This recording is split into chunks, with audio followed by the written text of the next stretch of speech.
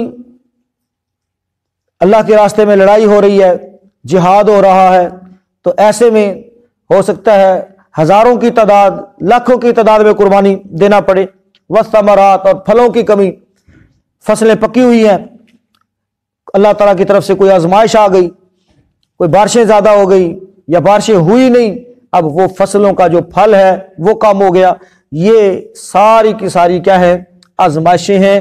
ہر بندہ ہم میں سے کسی نہ کسی آزمائش کے ساتھ دوچار ہوتا ہے، کسی نہ کسی آزمائش کے ساتھ۔ لیکن بھائیو اصل چیز یہ ہے کہ آزمائشیں تو آنی ہے، میرا اور آپ کا امتحان اس میں یہ ہے کہ ہم اس آزمائش، آنے والی آزمائش کے اوپر کیسا رویہ اختیار کرتے ہیں۔ مختلف رویے ہیں نا، ایک ہے کہ رونا دھونا شروع کر دے، وویلا کرنا شروع کر دے اور اپنے اجر کو ضائع کر لے، اور دوسرا ہے کہ بندہ اس کے اوپر صبر کر لے۔ کیا کر لے؟ صبر کر لے۔ اور کل بھی میں نے بتایا تھا کہ صبر ہے تو مشکل، صبر آتا نہیں ہے، صبر آتا نہیں ہے، لیکن جب اجر سامنے نظر آ رہا ہو، جب اجر سامنے نظر آ رہا ہو تو بھائیو پھر بندہ صبر کرنے کے لیے تیار۔ جو بندہ اپنی جان قربان کر رہا ہوتا ہے اس کو کیا نظر آ رہا ہوتا ہے؟ اجر نظر آ رہا ہوتا ہے نا، اللہ کی رضامندی نظر آ رہی ہوتی ہے، پھر وہ اپنی جان کی بھی جو ہے پرواہ نہیں کرتا۔ سب سے مشکل کام کیا ہے؟ اپنی جان دینا، اور جس نے جان دے دی ہے اس کے اوپر بعد والے جو لوگ ہیں وہ صبر بھی نہ کر سکیں تو یہ تو مقام افسوس ہوگا۔ اس لیے فرمایا کہ تمہیں پریشانیاں آئیں گی، مصیبتیں آئیں گی، خوشخبری ہے ان لوگوں کے لیے جو صبر کرنے والے ہیں۔ وَبَشِّرِ الصَّابِرِينَ، اور یہ خوشخبری میری طرف سے، آپ کی طرف سے، کسی اور کی طرف سے نہیں ہے، بلکہ یہ خوشخبری ہے اللہ رب العالمین کی طرف سے کہ جو اپنے وعدوں کے خلاف نہیں کرتا۔ اللہ اپنے وعدے کے خلاف کرتا ہے بھلا؟ اللہ تعالیٰ کبھی بھی اپنے وعدے کے خلاف نہیں کرتا۔ جو خوشخبری اس نے رکھی ہے، جو اجر اس نے بیان کیا ہے، وہ ضرور بھی ضرور ان کو مل کر رہے گا۔ اور رویہ کیا اختیار کرنا ہے محترم بھائیو؟ یہ بہت زبردست دعا ہم نے اس آیت کے اندر سیکھی ہے، مزید اس کے اندر کچھ اضافہ بھی ہے۔ پیارے پیغمبر جناب محمد رسول اللہ صلی اللہ علیہ وسلم نے جو ہے انا للہ و انا الیہ راجعون کے ساتھ اللہم اجرنی فی مصیبتی واخلف لی خیرا منہا، یہ دعا بھی سکھائی ہے۔ اور اس کی فضیلت یہ ہے کہ جو بندہ صبر کرتا ہے، تکلیف پہنچنے پر یہ الفاظ کہہ دیتا ہے، اللہ رب العالمین ضرور بھی ضرور اس سے بہتر اس کو عطا فرما دیتا ہے۔ الفاظ کا ترجمہ کیا ہے؟ اللہ اجرنی فی مصیبتی، یا اللہ اس مصیبت میں مجھے اجر عطا فرما، اس مصیبت میں مجھے اجر عطا فرما، واخلف لی خیرا منہا، اور مجھے اس سے بہتر عطا فرما۔ جو چیز میرا نقصان ہو گیا ہے نا، جو میرا نقصان ہو گیا ہے، اس سے بہتر مجھے عطا فرما، تو اللہ رب العالمین ضرور بھی ضرور اس کو بہتر عطا فرما دیتے ہیں۔ صحیح بخاری شریف میں ام سلمہ رضی اللہ تعالی عنہا فرماتی ہیں کہ ان کا خاوند ابو سلمہ فوت ہو گیا، بہت اچھے انسان تھے، صحابی رسول تھے، فوت ہو گیا۔ تو اللہ کے رسول صلی اللہ علیہ وسلم کو جب اطلاع ملی، اللہ کے نبی صلی اللہ علیہ وسلم کی طرف پیغام بھیجا کہ یہ دعا پڑھ لو، یہ دعا پڑھ لو۔ اب وہ یہ دعا چونکہ اہل زبان تھے، اب الفاظ اس کے اندر یہ ہیں اللہم اجرنی فی مصیبت، یا اللہ مجھے اس مصیبت کے اندر اجر عطا فرما، واخلف لی خیرا منہا، اور مجھے اس سے بہتر عطا فرما۔ تو وہ فرماتی ہیں کہ میرے دل میں یہ بات آئی کہ ابو سلمہ جو میرا خاوند فوت ہو گیا ہے اس سے بہتر بھی کوئی ہو سکتا ہے، ادھر تو چنگا کوئی نہیں ہو سکتا، لیکن کہتے ہیں اللہ کے رسول صلی اللہ علیہ وسلم کا حکم تھا تو میں نے وہ الفاظ پڑھ لی، وہ الفاظ میں نے ادا کر لیے۔ تو جب میری عدت پوری ہوئی، جب میری عدت پوری ہوئی، فرماتی ہیں کہ اللہ کے رسول صلی اللہ علیہ وسلم کا نکاح کا پیغام میرے پاس آ گیا، اللہ کے نبی صلی اللہ علیہ وسلم کے نکاح کا پیغام میرے پاس آ گیا، اور فرماتے ہیں کہ یہ اس وقت مجھے یقین نہیں آ رہا تھا کہ ابو سلمہ سے بھی کوئی بہتر ہو سکتا ہے، اور جب اللہ کے رسول صلی اللہ علیہ وسلم کا پیغام آیا تو اللہ کے رسول صلی اللہ علیہ وسلم سے بہتر ہو ہی نہیں سکتا کوئی، اللہ کے نبی صلی اللہ علیہ وسلم سے تو بہتر کوئی ہو ہی نہیں سکتا نا۔ تو یہ ہے محترم بھائیو یہ دعا، لیکن ہم وہ وقت، وہ لمحہ جو ہوتا ہے نا اس کو ضائع کر دیتے ہیں۔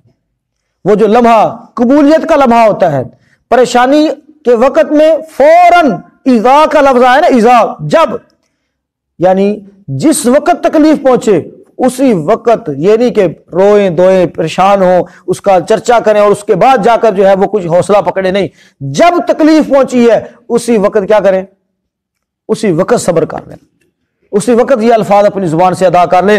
اور بعض علماء نے اس وقت کو جب اطلاع بندے تک پہنچ رہی ہوتی ہے اس وقت کو قبولیت کے اوقات میں شامل کیا ہے۔